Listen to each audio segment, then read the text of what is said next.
This channel does not promote any violent, harmful, or illegal activities. All content provided by this channel is meant for an educational purpose only.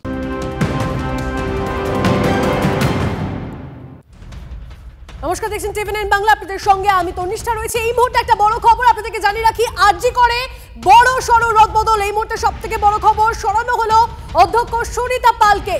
Sandeep ঘোষের পর হাসপাতালের প্রিন্সিপালের দায়িত্ব নেন সুরিতা। তাকে সরিয়ে দেওয়া হয়েছে, পাশাপাশি হাসপাতালের সুপার তাকেও সরিয়ে দেওয়া হয়েছে বলে আমরা জানতে পারছি। এই নিয়ে কথা বলবো আমাদের সঙ্গে আমাদের প্রতিনিধি সৌরভ দত্ত রয়েছেন। সৌরভ,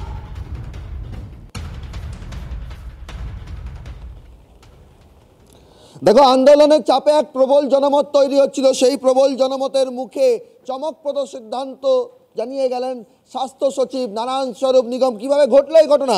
সকালে স্বাস্থ্য ভবন অভিযান 31টা মেডিকেল কলেজে জুনিয়র ডক্টরস ফ্রন্ট, সেই জুনিয়র ডক্টরস ফ্রন্টের ব্যানারে সিজিও থেকে স্বাস্থ্য ভবন পর্যন্ত শয়ে শয়ে চিকিৎসক পথে নামলেন।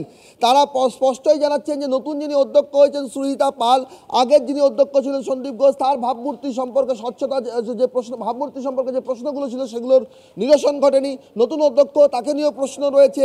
বুলবুল মুখার্জি যিনি এমএসবিবি, তাকে নিয়েও প্রশ্ন রয়েছে। এবং এই পরিস্থিতিতে এই সমস্ত দাবি দাওয়া মেনে নেওয়া হলো।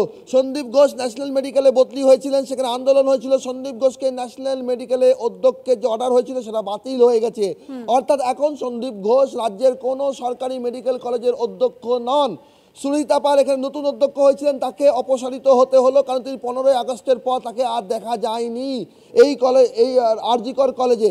এমএসবিবি বুলবুল মুখার্জি, তার ভাবমূর্তি নিয়েও প্রশ্ন ছিল, কারণ তিনি ছিলেন ডিন অফ স্টুডেন্টস থেকে তাকে এমএসবি করা হয়। তিলোত্তমা ধর্ষণ এবং খুনের বিষয়টি এবং আরজিকর ঘিরে যা অভিযোগ আসছে, চাঞ্চল্যকর অভিযোগ, ফেল করিয়ে দেওয়ার অভিযোগ, টাকার বিনিময়ে হাউস টপশিপ দেওয়ার অভিযোগ, সেই ক্ষেত্রে বুলবুল মুখার্জির ভূমিকা নিয়ে প্রশ্ন ছিল।